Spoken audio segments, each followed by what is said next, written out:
is what we need.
Yeah.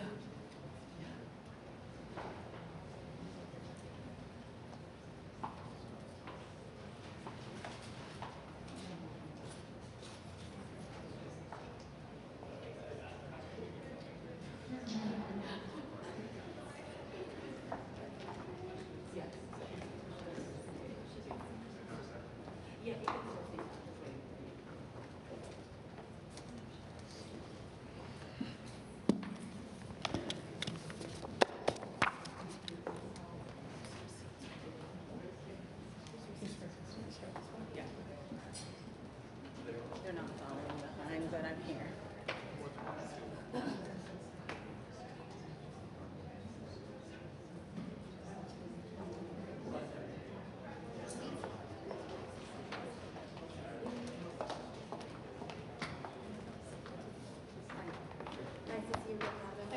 It's nice to see you.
Very good to see everyone here today, and especially good to see my colleague and friend, Foreign Secretary Truss. Liz and I have been working around the world together almost nonstop on the most immediate matter at hand, Russia's aggression against Ukraine, but on a multiplicity of other things, because our countries are joined in having shared interests across virtually every significant issue before the world now. We were just in Brussels last week with ministers from our fellow NATO allies, the G7, the European Union, focused particularly on continuing what has been extraordinarily close coordination and cooperation in response to Moscow's unprovoked, unjustified, and increasingly brutal war in Ukraine. We and our teams are in almost constant contact as we calibrate a united response, not just between our two nations, which have a long history of working hand in hand through the special relationship, but with allies and partners across Europe and indeed beyond. At least in my experience of doing this for nearly 30 years, I cannot remember a time where we've seen such unity in the transatlantic relationship, both in policy and in principle. We are united in strengthening our security assistance to Ukraine for its heroic defenders. We're united in increasing our assistance to the people of Ukraine, who are suffering grievously due to the growing humanitarian catastrophe inflicted upon them by Moscow's invasion. And we're united in our efforts to raise the costs on the Kremlin for waging this ongoing war of choice, which has already displaced more than 2 million Ukrainians. Earlier this week, Prime Minister Johnson announced an additional £175 million in aid to Ukraine, bringing the UK's total support to the Ukrainian government to pay the salaries of Ukraine's public sector employees who are keeping critical services running where they haven't been bombed by the Russians. The UK was one of the first European countries to send defensive lethal security assistance to Ukraine, and the government has imposed severe financial sanctions on President Putin, his inner circle, Russian oligarchs, and others who enable and fuel this aggression. Just days ago, the House of Commons passed a new economic crime bill aimed at making it easier to sanction groups of corrupt individuals and harder for those trying to hide their money in the UK. Yesterday, in the latest of the many steps that we've taken together to hold the Kremlin accountable, President Biden banned all imports of Russian oil, liquefied natural gas, and coal. Prime Minister Johnson committed to ban all imports of Russian oil by the end of 2022. We're also united in calling on the Kremlin to immediately allow Ukrainian civilians to safely depart the cities and towns of Ukraine that are besieged by Russian forces. Every country has a responsibility to join us in pressing Moscow to do this. This is not the time to equivocate by calling on both sides to allow civilians in Ukraine cities to leave safely. Doing so obfuscates the basic facts around why these corridors are necessary and who is blocking them. Russia invaded Ukraine without justification. Russian forces now encircle multiple Ukrainian cities after having destroyed much of their critical infrastructure, leaving people without water, without electricity, without access to food and medicine. And Russia's relentless bombardment, including of civilians trying to flee, prevents people from safely escaping the hellish conditions that they've created. The Kremlin's proposals to create humanitarian corridors leading into Russia and Belarus are absurd. It's offensive to suggest the Ukrainian people should seek refuge from the very government that has demonstrated such disregard for their lives. The civilians who were able to escape yesterday through one of those corridors from Sumy to Poltava, another city in Ukraine, shows that this is possible, but it must be allowed to happen on a much broader scale. It's not only in Europe where the United States and the UK are working together to address threats to international peace and security. We also share a grave concern about Iran's nuclear advances. Together, we discussed our work to achieve a mutual return to compliance with the Joint Comprehensive Plan of Action, the so-called Iran nuclear agreement. Either way, we are committed to ensuring that Iran can never acquire a nuclear weapon. On Northern Ireland, President Biden has been steadfast in his support for the Belfast Good Friday Agreement, which he views as a historic achievement that must be protected to ensure the peace, stability, and prosperity of people in Northern Ireland.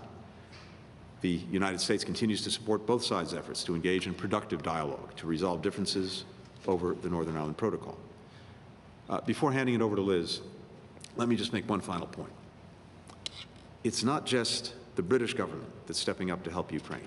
We're also seeing incredible solidarity and compassion from the British people. People like Khaled Al-Mayat in Cheltenham, who is leading a local campaign to buy second-hand ambulances and drive them, packed with supplies, to humanitarian responders at Ukraine's border. People like Yorkshire resident Magdalena Timon, who, on the second night of Russia's invasion, sent a message to a Facebook group called Polish Mums of Leeds, appealing for donations to help people in Ukraine. Within days, she'd received enough to fill 3 18-wheelers. I believe one reason we're seeing such an outpouring of support from the British people is because they've been through something similar. The harrowing Blitz during World War II inflicted colossal suffering on the country's people, killing more than 60,000 British civilians, wounding 86,000 more. It's impossible to see the images of people seeking refuge in Kyiv's metro in 2022 and not think of those who sheltered in the London Underground in 1942. The grit, the compassion, the determination that Britons exhibited 8 decades ago that inspired the world is exactly what we see in the people of Ukraine today, and it's why we need to stand with them. With that, Liz, over to you. Well, thank you very much, Tony, and it's great to be here with my friend and ally, Secretary Blinken, and we've certainly seen a lot of each other around the capitals of Europe over the last week, working very closely with our allies. Putin's illegal invasion of Ukraine is causing immense pain and suffering, yet he is not making the progress he planned. Since the build-up on the border, the United Kingdom and the United States have led work in the G7 and through NATO to challenge Putin's aggression. Before the invasion, the United States and the UK called out his playbook of false flags, attempts to install a puppet regime in Kiev, and fake provocations. We worked with our G7 allies to warn that he would face severe costs and a determined Ukrainian people. We have surprised Putin with our unity and the toughness of our sanctions, hitting the banks, the ships, the planes, the oligarchs, and the oil and gas revenues. And the brave Ukrainian people have surprised him with their determination and their leadership. Now is not the time to let up. Putin must fail. We know from history that aggressors only understand one thing, and that is strength. We know that if we don't do enough now, other aggressors around the world will be emboldened. And we know that if Putin is not stopped in Ukraine, there would be terrible implications for European and global security. We would be sending a message that sovereign nations can simply be trampled on. So we must go further and faster in our response. We must double down on our sanctions. That includes a full SWIFT ban and the G7 ending its use of Russian oil and gas. The United States and the United Kingdom this week announced our plans to stop importing Russian oil, and the EU have announced their plans to reduce their dependency too. We want to encourage a wider group of countries to get on board with our sanctions effort. 141 countries voted against Russian aggression at UNGA. And we must continue to supply defensive weapons to Ukraine. I'm proud that the United Kingdom was the first European country to do that, and I welcome the decision of Germany and Japan and many others to send military aid. Since the end of the Cold War, we took our eye off the ball, but we are now stepping up together, and we must never let down our guard again. We're determined to keep strengthening NATO and urge all allies to increase their investment. We must accelerate NATO's modernisation and deepen our cooperation on tech and cyber. We will end strategic dependence on authoritarian regimes for our energy and for other vital resources. And we will step up our work to build economic and security alliances around the world, including with India and the Gulf nations, to further isolate Russia. We'll keep working to bring more countries into the orbit of those who believe in the sovereignty of nation and by playing by the rules. The war in Ukraine is a struggle for the future of freedom and self-determination. We must not rest until Putin fails in Ukraine and the country's sovereignty is restored. Thank you. We'll now turn to questions, taking 2 questions per side, alternating. We'll start with Kylie Atwood of CNN. Good afternoon or morning. Thank you for doing this. Secretary Blinken, yes or no, do you believe it's possible to get the Ukrainians MiG-29 fighter jets? If so, when and how? Nothing for my friend. Okay. We'll go to you next. First, as we've said, the decision about whether to transfer any equipment to our friends in Ukraine is ultimately one that each government will decide for itself and has to make. We're in very close consultation with allies and partners about the ongoing security assistance to Ukraine, because, in fact, I think what we're seeing is that Poland's proposal shows that there are some complexities that the issue presents when it comes to providing security assistance. We have to make sure that we're doing it in the right way. You heard from the Department of Defense just yesterday about the particular proposal, the prospect of fighter jets at the disposal of the United States government, departing from a U.S. NATO base in Germany to fly into airspace contested with Russia over Ukraine raises some serious concerns for the entire NATO alliance. So we have to work through the specifics of these things going forward. And it's not simply clear to us that there's a substantive rationale for doing it in the way that was put forward yesterday. So what we're doing right now is continuing to consult very closely with Poland, with other NATO allies on this, and the logistical challenges that it presents.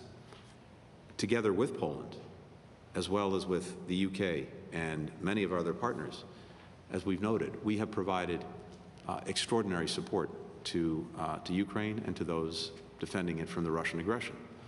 Support that has been used extremely effectively by Ukrainian defenders, support that will continue in the days, weeks, and months ahead.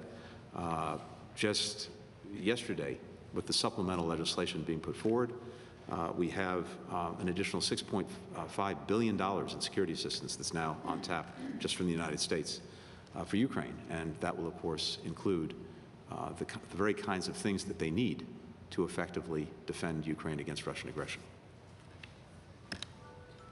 Thanks. And just to clarify, basically what you're saying is there is a creative way to get them these fighter jets, possibly but you haven't figured out the pathway forward on that. And then my second question for both of you is, with Ukrainian deaths mounting right now, what more can the US and the UK do? Would either country be open to considering the possibility of a limited no-fly zone over humanitarian corridors to be set up in the country? Thank you. So, first of all, in answer to your question, the United Kingdom has been, first of all, supplying defensive weaponry into Ukraine. And in fact, we have been working with other allies across the world to help get that defensive weaponry into Ukraine. So we've been supplying anti-tank weapons. Today, our Defence Secretary announced that we will now be supplying air defence systems to address the specific issue the Ukrainians face, which is air defence. So we believe that the best way of tackling this threat is to help the Ukrainians with the Starstreak air defence systems that we will be supplying. On the issue of a no-fly zone, of course it's important, and I completely support what Tony has said about protecting humanitarian corridors and calling on Russia to respect those genuine humanitarian corridors, i.e. ones that don't lead into Russia or Belarus. But the reality is that setting up a no-fly zone would lead to a direct confrontation between NATO and Russia. And that is not what we are looking at. What we are looking at is making sure that the Ukrainians are able to defend their own country with the best possible selection of anti-tank weapons and anti-air defense systems. And I agree with everything that the Foreign Secretary said. And you think there's a Kylie, we need to move on. Please, go ahead. Could we have Sarah Smith at the BBC, please? Thank you very much. After the direct strike on a children's hospital in Mariupol, President Zelensky is asking you both and NATO to stop the killings, close the skies, he says, and that if you don't, you're an accomplice to terror. How do you explain to him that there is no possibility of a no-fly zone in these circumstances?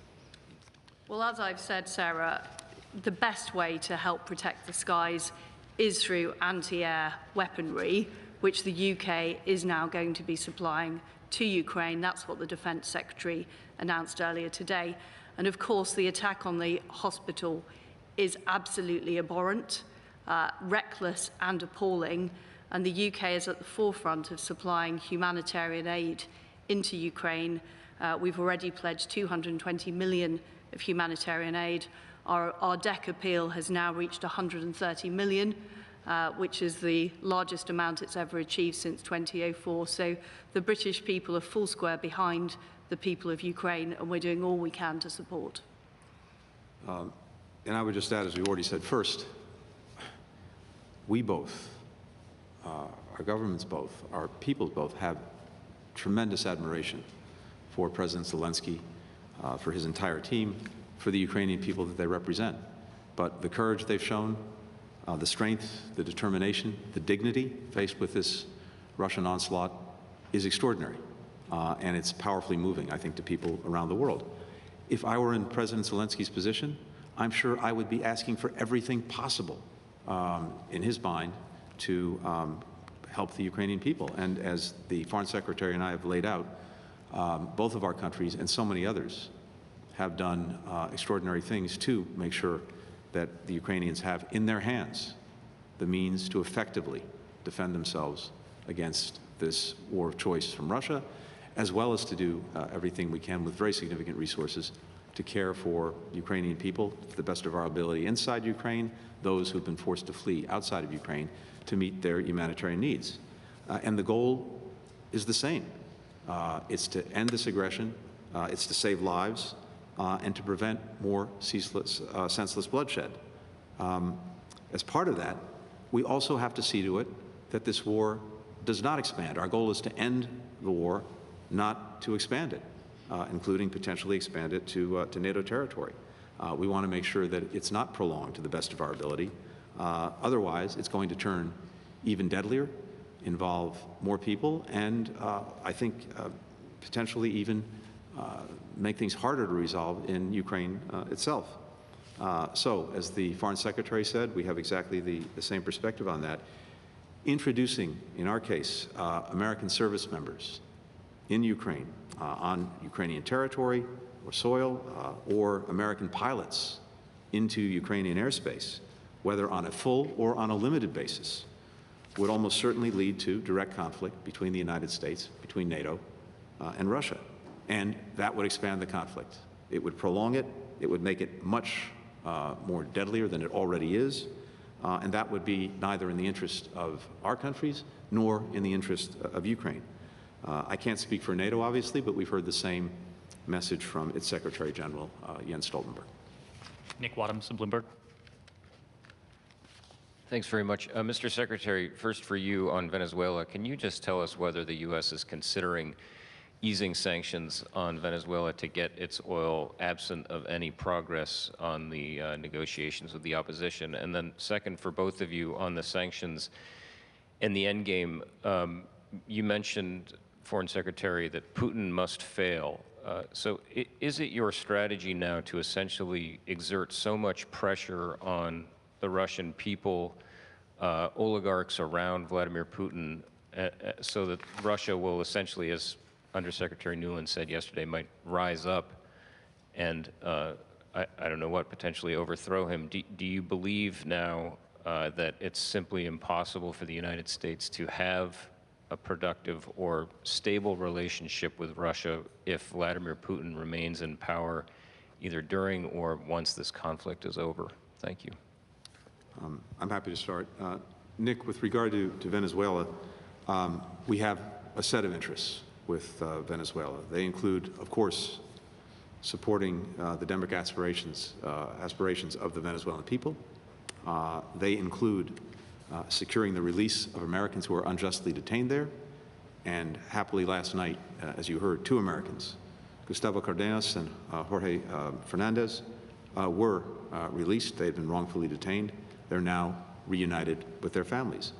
And it's also true that we have an interest globally in maintaining a steady supply of energy, including through our diplomatic efforts. So all of these things come to bear when it comes to Venezuela, as well as to other countries around the world where we have a multiplicity of interests and use diplomacy to try to advance them. And again, I have to say I'm very pleased that diplomacy brought 2 unjustly detained Americans home just last night. We will never let up anywhere at any time in the efforts to bring Americans who are unjustly detained back home. We're very clear that our objective is for Putin to fail in Ukraine. This unwarranted act of aggression must not succeed, and there would be terrible consequences if it did succeed for European and global security. And the purpose of the sanctions is to debilitate the Russian economy, to stop Putin being able to fund his war machine from money gained from the oil and gas industry and from the technology that he's been able to make available. So one of the things we've done, as well as putting huge sanctions on banks and on the SWIFT system, is put in export controls so that the technology that was being used to develop the military-industrial complex is simply not going to Russia. It's also worth saying that we've seen huge action from the private sector, whether it's McDonald's or other companies. And one of the issues in Russia is, of course, the lack of free media, the fact that the Russian people aren't being told the truth. But they will be seeing now, by the fact that shops are closing, they're not able to get the goods that they were able to get, exactly the implications that Putin's aggression in Ukraine is having for Russia.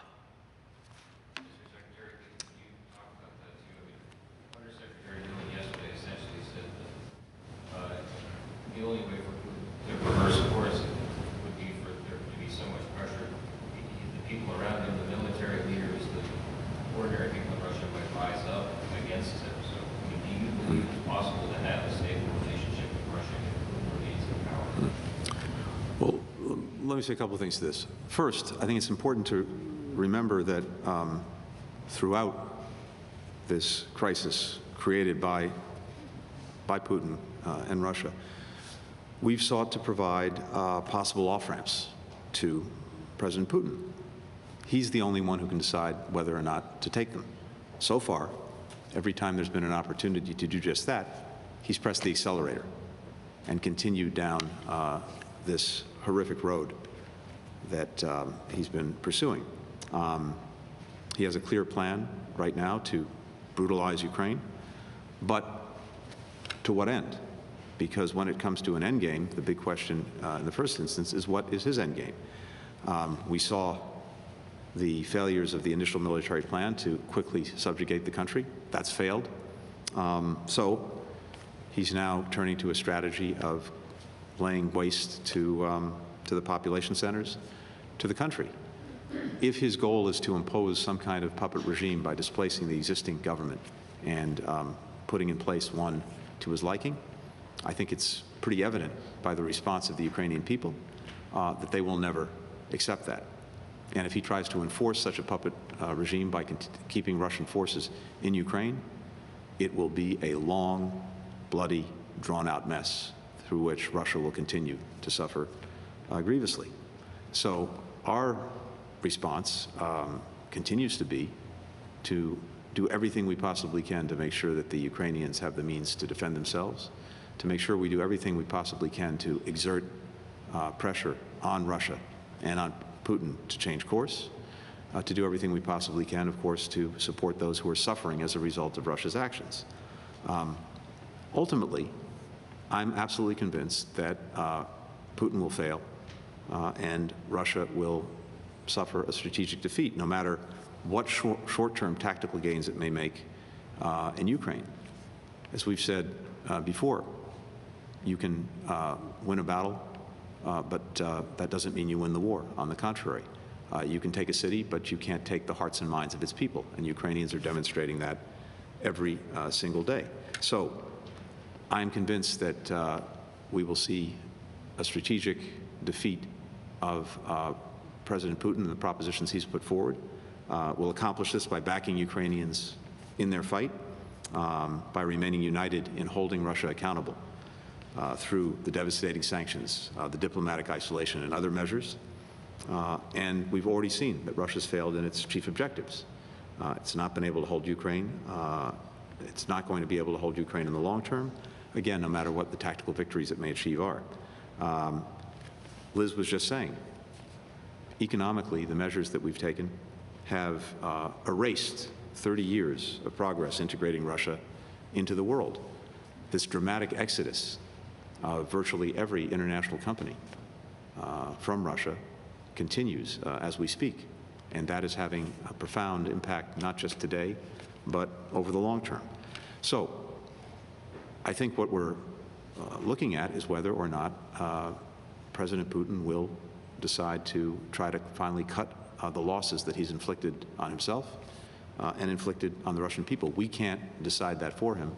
All that we can do is to continue this extraordinary effort to increase the pressure on him, increase our support for Ukraine, and achieve what we all want, which is the independence of Ukraine and a defeat for President Putin, because these methods are a fundamental challenge, not only to Ukraine, but to the very principles of international peace and security that our countries have fought and worked to establish over many decades.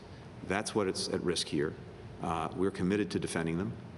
We're committed to standing for them until we succeed in making it clear that they will hold and Putin's efforts to undermine them will fail. Finally, can we have David Charter of the Times, please?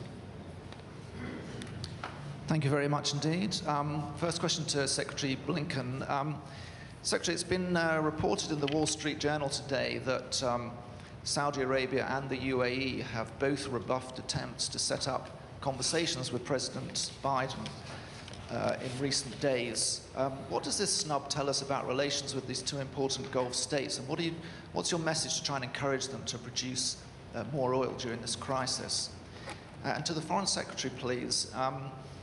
You said a few days ago that you would absolutely support individual Britons going to Ukraine to take part in the fighting. We have reports now of up to 4 British serving soldiers who are in Ukraine, possibly, or on their way. What information can you give us about that, please? And has your message changed as far as they're concerned? And I might just add that in your opening comments, you did talk about asking NATO allies to invest more. Does that mean we can expect that you will push for more defence spending in the UK? Thank you. Thank you very much.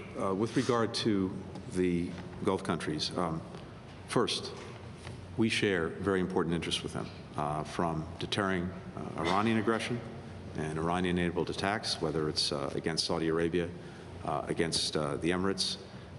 We share a strong interest in supporting the UN-backed efforts to end the war in Yemen. We share an interest in ensuring the stability of global energy supplies, and we've had very constructive engagements with those interests in mind. Just yesterday, I spent a fair bit of time on the phone with my Emirati counterpart. We're all talking regularly. I've regularly met with my Saudi counterpart, including in Munich just a few weeks ago. President Biden, spoke with King Salman of Saudi Arabia last month in a discussion that set out a very expansive agenda, and we're now pursuing that agenda with our senior Saudi counterparts. They set out a work plan for us. We're moving forward on it. And I might add, we can do all of this while doing what we said we would do from the outset, which was centering human rights in our foreign policy. These priorities are not mutually exclusive. In fact, for us, they're very much complementary. We're not going to separate our values from our interests. We've made that clear in everything we've done, but we're working productively, constructively with those countries. I think there was just an announcement a short while ago, I'm not sure if it's been made publicly yet, about Emirati support for increased production when it comes to OPEC+, which I think is an important thing to stabilize global energy markets, to make sure that there remains an abundant supply of energy around the world. I have been very clear that the travel advice from the United Kingdom is not to go to Ukraine. In fact, I repeated that message at the Foreign Affairs Committee earlier this week. There are better ways of helping the efforts in Ukraine, namely donating to the DEC appeal. What I said the other week was expressing support for the Ukrainian cause. They are fighting a just war, and we are doing all we can to support them. On the subject of defence spending, the reality is across the West, we haven't spent enough on defence for a number of years. And we have seen a build-up of military capability from Russia in terms of both technology and numbers. And I welcome the fact the Germans are now increasing their defence spending. We're seeing other countries follow suit. I'm not going to preempt any future discussions between the Chancellor and the Defence Secretary. But as well as conventional defence, we also need to step up our efforts in areas like information. One of the things that the United States and United Kingdom have been doing is using information, exposing intelligence we have to call out Putin's playbook, and I think that's been very important. But the fact is that the United Kingdom abandoned its information unit at the end of the Cold War, and the Russians didn't abandon their information unit. So we need to be making sure that on every possible front, whether it's conventional defence, whether it's technology, or whether indeed it's information, we are able to outcompete our adversaries. Thank you all very much. Thank you. Thank you very much.